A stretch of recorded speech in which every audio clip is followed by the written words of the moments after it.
All right. Ronnie, you got me all right? Yeah, I got you. You got me? Yes, sir. We'll start off with a question actually from Briar Star. I think this is a good one to kick us off here. Now that you and Kevin finally got Pocono crossed off the list, where does this win rank among your career? Just knowing you got the Pocono win together. Yeah, I mean every win is a big win, of course, and it seems like this place has been tough on us. We've been really fast every single year. Since we started the 4-car in 2014, 15, so on and so forth. So we've been right there every year. We've had little things that have happened that have kept us from winning races here, and it felt like we had an awesome car both races last year, and couldn't capitalize. So to be able to come here, and honestly, I was going to say unload with a good car. At the beginning of the race, we weren't very good at all. So we had to work on it a little bit. The racetrack came to us a little bit, but overall, everybody at Stewart Haas Racing gave us a great car, and Doug Yates and all his guys built us a great engine. And that's really the key of it, is you got to have all that right, and then do your job at the racetrack. Thank you, Ronnie. We'll open it up to questions for Ronnie. If you do have a question, click the raise your hand button, and we'll start off with Mark Garrow. Go ahead, Mark. Thanks. Congratulations, Rodney, on the win. Do you feel like this team now is rounding into championship form? Are all the pieces coming together where now we're pretty deep into the regular season? The playoffs aren't that far away. Do you feel like you're in championship form or close to it, or are there some things you still need to sort of plug in, or holes you need to plug to get there? Well, I would say that we have the best group. We haven't had a lot of people that have come and gone, but overall, we do have the best group. We have the best shop guys. We have the best pit crew. We have the best road crew that we've ever had. And, that's what's important. I think everybody knows that the people side of it is the most important part. To say that we're in championship form, I don't know what championship form is. Is championship form unloading off the truck and no practice and no qualifying, or is championship form, going back to the old schedule and doing the things that we've always done? I will say, I feel like for the 4 team, it's an advantage to unload and not have practice and those things. Our history of our team has been unloading good and doing a great job at the racetrack of details and all that stuff. So I think some of this, since we have went back to racing, has been in our hands, in our wheelhouse a little bit. And obviously with able to win 3 of them and coming close to even more,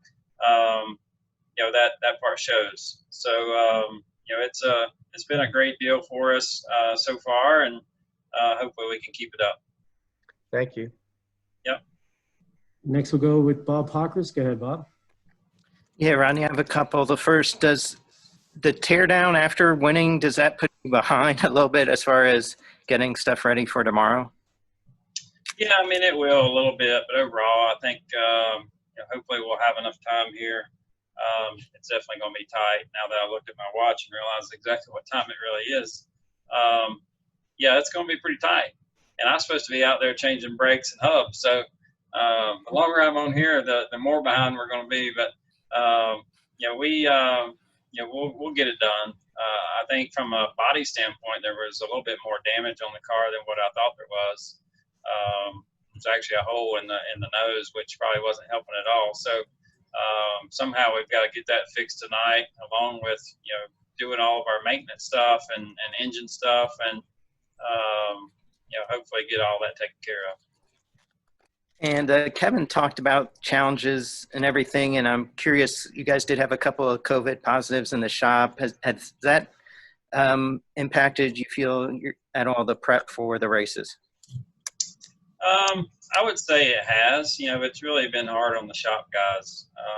With keeping the shop guys and road guys separated, is a lot harder than what it sounds.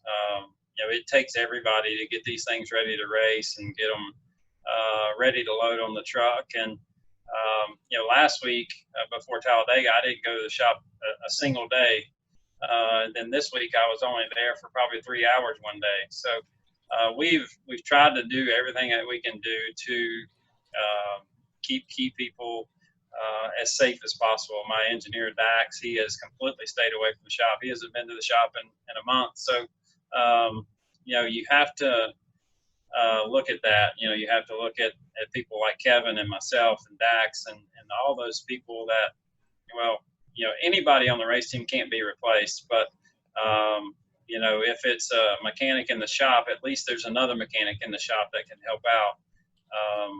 You know, we don't have an extra Kevin Harvick sitting in the closet. Sometimes I wish we had 2 of him, but we don't. And we don't have another one of me, and we don't have another Dax. So it's been tough.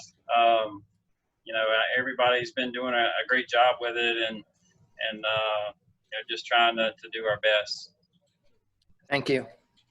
And we have one more question for you, Ronnie, and that comes from Zach Sterniolo. Go ahead, Zach. Rodney, what kind of adjustments do you feel like you need to make to the car overnight here to I guess, maybe roll off better than you started today's race? Yeah, I mean, I think some of that was my fault. You know, we've always needed to start the race a little tighter and then free it up as it went. Then when we drew ninth, I was like, man, we're going to be stuck back there in traffic, and we're not going to be able to go anywhere at the beginning of the race anyway. We just need to make it where to turn and be good on the long run. And that didn't work out at all. You know, we were out of control there at the beginning and needed some adjustments to get it back going. So, you know, honestly, we've just got to look at things.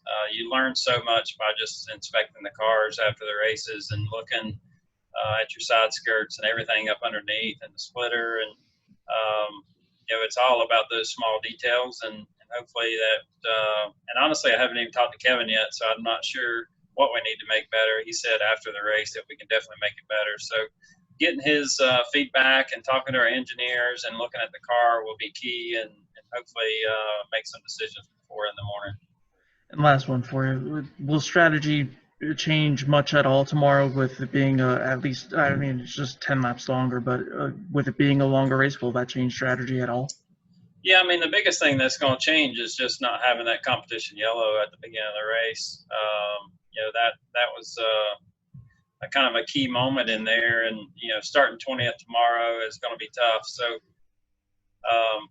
you know, as you saw, even when we were leading the race, we had a hard time passing cars. So, you know, we've got to try to make our car probably a little bit better in traffic, which is hard for us to do for some reason. We can never make our car that great in traffic compared to maybe the Gibbs guys and stuff like that at this place. And but we're able to have good speed if we can ever get the car out front. So it's a fine line of what you do there. And it seems like every time we hurt our speed, it doesn't make us better in traffic either. So we just got to, you know, put our heads together and hopefully make the right adjustments for tomorrow. Thank you. Yep. All right, Ronnie. Well, congratulations, and sorry you have to do some more work tonight, but good luck in that endeavor and tomorrow's race. Thanks a lot, Ron. Thank you, guys. I appreciate it.